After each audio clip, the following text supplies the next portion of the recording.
Hello बच्चों, स्वागत है आपका हमारे यूट्यूब चैनल में। बच्चों, आज आपका जो एसएसटी का पेपर हुआ है उसकी मैं आंसर की आपको बताने वाला हूं, तो वीडियो को बिना स्किप किए लास्ट तक देखते रहे।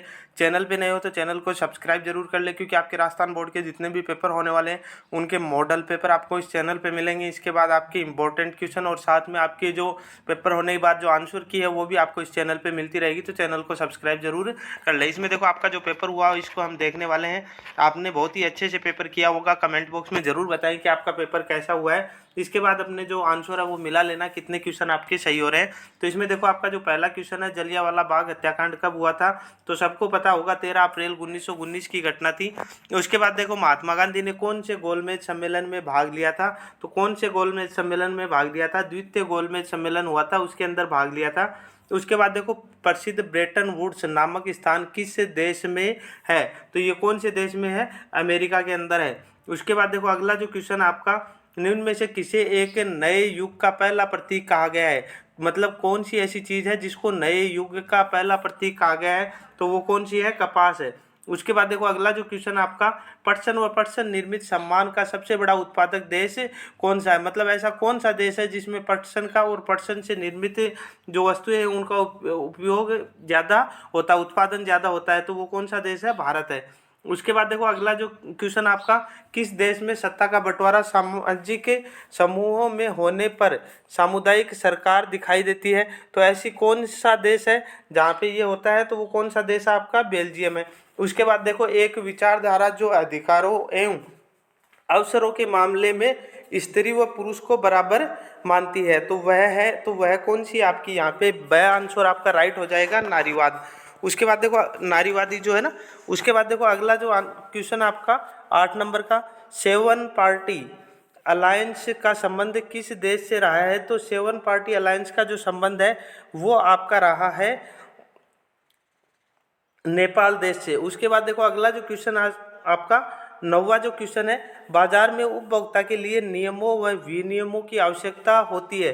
तो किसके लिए होती है? नियमों और उपनियमों विनियमों की आवश्यकता होती है, वो उपभोक्ता के शोषण के लिए होती है। उसके बाद देखो, अगला जो क्वेश्चन है आपका, भारत में इसके द्वारा करेंसी नोट जारी किए जाते हैं। तो कौन है जो भारत में करेंसी नोट है वो जारी करता है?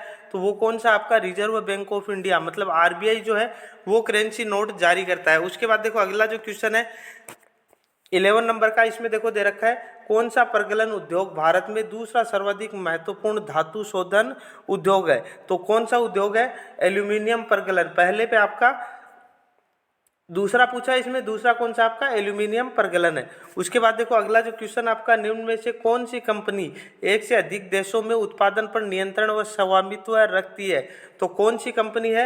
वो बहुराष्ट्रीय कंपनी है जो क्या है? एक से अधिक देशों में उत्पादन और नियंत्रण पर अपना स्वामित्व रखती है। तो इस तरह से आपके ये छोटे एबेसड वाले क्वेश्चन थे। उसके बाद देखो, आपका जो 2 नंबर पे आपके खालिस्तान वाले क्वेश्चन है, तो इनमें हम देखते हैं। देखो, प्रथम महायुद्ध मुख्य रूप से महाद्वीप में लड़ा गया था। तो कौन से महाद्वीप में लड़ा गया था? मुख्य रूप से यूरोप में लड़ा गया था। पहले में क्या आ जाएगा आपका? यूरोप आ जाएगा। उसके बाद देखो, अगला जो क्वेश्चन है, सुंदर लेखन की कला कहलाती है। तो इसको हम क्या बोल सकते हैं? सुलेख बोल सकते हैं। सुलेख कहलाती है या सुलेखन कहलाती है ना, सुलेख या सुलेखन बोल सकते हो। तो उसके बाद देखो, तीसरा जो क्वेश्चन है, सन खालिस्तान में श्रीलंका स्वतंत्र राष्ट्र बना। तो श्रीलंका कब आज़ाद हुआ था स्वतंत्र राष्ट्र के रूप में? 1948 के अंदर स्वतंत्र राष्ट्र बना था श्रीलंका। उसके बाद देखो, यूएनडीपी द्वारा प्रकाशित मानव विकास रिपोर्ट देशों की तुलना शैक्षिक के स्तर, खालिस्तान और प्रति व्यक्ति आय के आधार पर करती है। मतलब देखो, यूएनडीपी द्वारा प्रकाशित मानव विकास रिपोर्ट देशों की तुलना शैक्षिक स्तर, खालिस्तान और प्रति व्यक्ति आय के आधार पर करती है। तो और किसके आधार पर करती है? स्वास्थ्य की स्थिति के आधार पर करती है। स्वास्थ्य की स्थिति के आधार पर, स्वास्थ्य की स्थिति। देखो, 3 चीजें जरूरी है, एक तो शैक्षिक स्तर, एक स्वास्थ्य की स्थिति, या फिर प्रति व्यक्ति आय। तो इन तीनों के आधार पर मानव विकास रिपोर्ट निर्धारित करती है। उसके बाद देखो, अगला जो क्वेश्चन है 5वां आपका, खालिस्तान प्रणाली में मुद्रा का उपयोग किए बिना वस्तुओं का विनिमय होता है। अब देखो, मुद्रा के उपयोग के बिना वस्तुओं का विनिमय कब होता है? वस्तु विनिमय प्रणाली में होता है। कौन सी प्रणाली में? वस्तु विनिमय। वस्तु विनिमय होती है वस्तु देकर वस्तु लेना, इसमें मुद्रा की जरूरत आपको नहीं पड़ती। मुद्रा विनिमय होता है मुद्रा देके वस्तु खरीदना, वस्तु विनिमय में वस्तु देके वस्तु लेना। उसके बाद देखो अगला जो है, 24 दिसंबर 1986 में भारतीय संसद में खालिस्तान अधिनियम पारित किया गया। कौन सा अधिनियम पारित किया गया था? तो वो था उपभोक्ता संरक्षण अधिनियम। उपभोक्ता संरक्षण अधिनियम। उपभोक्ता संरक्षण अधिनियम। उसके बाद देखो अगला जो आपका 3rd नंबर का क्वेश्चन है, इसमें आपके छोटे क्वेश्चन है, इनका आपको आंसर देना है एक पंक्ति में या फिर एक शब्द में, है ना। तो देखो 1860 के दशक में किस देश में के गृह युद्ध के कारण भारत से कच्चे कपास के निर्यात में वृद्धि हुई थी? मतलब कौन से देश में गृह युद्ध हो गया था जिस वजह से भारत से जो कच्चा कपास जाता था उसके निर्यात में वृद्धि हुई थी? तो वो था अमेरिका में। अमेरिका में गृह युद्ध स्टार्ट हो गया था 1860 में। तो उस वजह से मतलब यहाँ पे जो कपास की जो मात्रा थी उसका निर्यात बढ़ गया था भारत से। उसके बाद देखो, अंतर्राष्ट्रीय पुनर्निर्माण और विकास बैंक को अन्य किस नाम से जाना जाता है? तो देखो, अंतर्राष्ट्रीय पुनर्निर्माण और विकास बैंक, तो इसको बोलते हैं हम वर्ल्ड बैंक के नाम से, WRLD, वर्ल्ड बैंक, या फिर हम इसको बोलते हैं विश्व बैंक। विश्व बैंक के नाम से जाना जाता है। उसके बाद देखो अगला जो क्वेश्चन है, जोहानिस गुटेनबर्ग ने किस यंत्र का आविष्कार किया था? तो ये किस यंत्र का आविष्कार किया था? मतलब एक मुद्रण यंत्र था। मुद्रण यंत्र, मुद्रण यंत्र, यांत्रिक प्रकार का मुद्रण यंत्र, यांत्रिक प्रकार का मुद्रण यंत्र, यांत्रिक प्रकार का मुद्रण यंत्र। उसके बाद देखो अगला जो क्वेश्चन आपका, दीनदयाल पतन के में कौन से राज्य स्थित है? मतलब देखो, दीनदयाल पतन कौन से राज्य में स्थित है ना, दीनदयाल पतन कौन से राज्य में स्थित है? तो ये कौन से राज्य में स्थित है? गुजरात में, गुजरात में। उसके बाद देखो अगला जो क्वेश्चन है, जहाँ भूमि पर जनसंख्या का दबाव अधिक होता है वहाँ पर की जाने वाली कृषि क्या कहलाती है? जहाँ पे देखो जनसंख्या का दबाव अधिक होता हो तो वहाँ क्या कहलाती है? गहन कृषि या सघन कृषि, जिसको हम बोल सकते हैं सघन कृषि या गहन कृषि। उसके बाद देखो, आपके अनुसार सिंचाई के कई क्षेत्रों में फसल प्रारूप कैसे परिवर्तित किया जाता है? संक्षेप में बताना है। तो इस क्वेश्चन का आंसर आप कमेंट बॉक्स में जरूर बताना आपने क्या आंसर किया है। ये क्वेश्चन एक मैं आपके लिए छोड़ रहा हूँ। उसके बाद देखो अगला जो है, समरूप समाज किन देशों में पाया जाता है? कोई 2 के नाम आपको लिखने। समरूप समाज है वो कहाँ कहाँ पाया जाता है? एक तो जर्मनी में और एक स्वीडन, और भी कई देश हैं लेकिन अपने को यहाँ पे 2 ही देशों का नाम पूछा है, तो 2 कौन कौन से हो गए? जर्मनी और स्वीडन। उसके बाद देखो, सामाजिक विभाजन अधिकांशतः किस पर आधारित होता है? देखो, सामाजिक विभाजन होता है वो किस पर आधारित होता है? जन्म पर आधारित होता है। मतलब जन्म के हिसाब से ही सामाजिक विभाजन होता है। उसके बाद देखो अगला जो क्वेश्चन है, बोलीविया के जल युद्ध का नेतृत्व किस संस्था ने किया था? तो देखो, किस संस्था ने किया था? एक फेडकोर, FEDECOR, फेडकोर, ठीक है ना, FEDECOR, फेडकोर, ठीक है ना, कैपिटल में लिखना आपको। उसके बाद देखो अगला जो है, प्राथमिक क्षेत्र से आप क्या समझते हैं? तो देखो, प्राथमिक क्षेत्र में क्या होता है? ऐसा मतलब प्राकृतिक संसाधनों का सीधा उपयोग जहाँ पे भी किया जाता है तो वो क्या कहलाते हैं? आपके प्राथमिक क्षेत्र कहलाते हैं। मतलब ऐसे क्षेत्र जहाँ पे प्राकृतिक जो भी संसाधन है उनका सीधा उपयोग किया जाता है। प्राकृतिक संसाधनों का सीधा उपयोग, प्राकृतिक संसाधनों का सीधा उपयोग जहाँ होता है तो वो क्या कहलाते हैं? प्राथमिक क्षेत्र कहलाते हैं। उसके बाद देखो अगला जो क्वेश्चन है, ग्रामीण क्षेत्र में असंगठित क्षेत्र में श्रमिकों का संरक्षण कैसे हो सकता है? कोई एक उदाहरण दीजिए।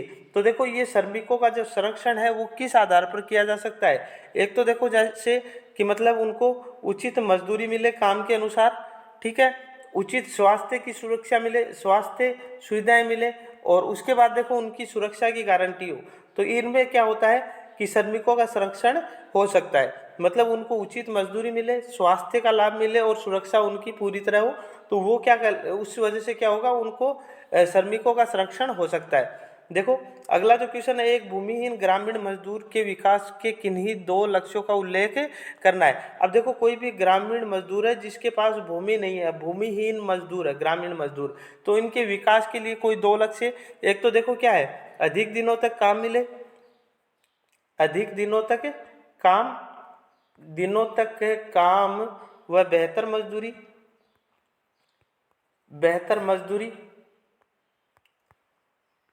और उसके अलावा देखो एक और भी है, स्वयं जोतने के लिए भूमि का अधिग्रहण, मतलब कोई भी ऐसी भूमि मिल जाए जिसको वो स्वयं जोत सके, मतलब किसी दूसरे की हो लेकिन उसको मिल जाए। तो इस तरह से इनके जो ग्रामीण मजदूर है भूमिहीन, इनका विकास हो सकता है। इसके बाद देखो अगले जो क्वेश्चन है वो बड़े क्वेश्चन है, वियना संधि की कोई 2 विशेषता बतानी है, बाजार में श्रम की बहुतायत से मजदूरों की जिंदगी किस प्रकार प्रभावित हुई, कर्तन दहन कृषि क्या है, वन्य जीवों की सुभेद जातियों पर टिप्पणी लिखनी है। मतलब इन बड़े क्वेश्चनों के आंसर अगर आपको चाहिए तो डिस्क्रिप्शन में टेलीग्राम ग्रुप का, व्हाट्सएप ग्रुप का लिंक दिया हुआ है, वो ज्वाइन कर लेना, वहाँ पे आपको इनके आंसर है वो प्रोवाइड करवा दिए जाएंगे।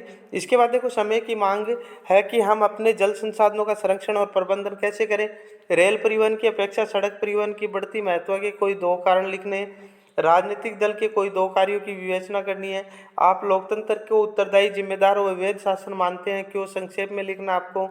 उसके बाद देखो लोकतंत्र को पुनर्परिभाषित करने के लिए इसमें जोड़ने के कोई 2 बिंदु बताइए, नवीकरणीय और गैर नवीकरणीय संसाधनों को परिभाषित करना है, सार्वजनिक व निजी क्षेत्र में विभेद करना है, बैंकों की ऋण संबंधी गतिविधियों पर संक्षिप्त व्याख्या करनी है, भारत में उपभोक्ता आंदोलन को प्रभावी बनाने के किन्हीं 2 कारकों का वर्णन करना है। उसके बाद देखो इटली के एकीकरण का संक्षिप्त वर्णन करना है, यदि आपको संसाधन नियोजन करना है तो आप कौन कौन से सोपानों का प्रयोग करेंगे, भारत में महिलाओं को राजनीति में प्रतिनिधित्व देने की स्थिति पर अपने विचार व्यक्त करने हैं, विदेश व्यापार विभिन्न देशों के बाजारों के एकीकरण में सहायक होता है, इस कथन के पक्ष में अपने तर्क देने हैं। उसके बाद देखो डी सेक्शन जो है इसमें आपके बड़े क्वेश्चन थे, सविनय अवज्ञा आंदोलन का सविस्तार वर्णन करना है, राष्ट्रवाद के विचार भारतीय लोक कथाओं को पुनर्जीवित करने के आंदोलन से भी मजबूत हुए, कथन में अपने तर्क देने हैं। उसके बाद देखो संघवाद का अर्थ बताते हुए संघीय व्यवस्था के गठन के तरीकों को 100 उदाहरण समझाना है।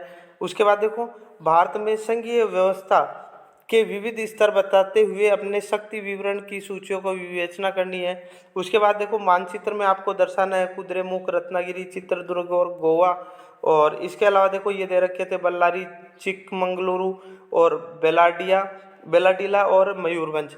तो इस तरह से आपका ये पेपर आया था, आपने लगभग क्वेश्चन सही किए होंगे। कमेंट बॉक्स में ज़रूर बताना आपका पेपर कैसा हुआ है। और नेक्स्ट पेपर आपका जो साइंस का होने वाला है उसका एक मॉडल पेपर मैंने डाल दिया है, अगर आपने वो नहीं देखा तो उसका लिंक आपको डिस्क्रिप्शन में मिल जाएगा। तो सभी स्टूडेंट्स को आगे जो पेपर होने वाले हैं उनके लिए best of luck. Thank you.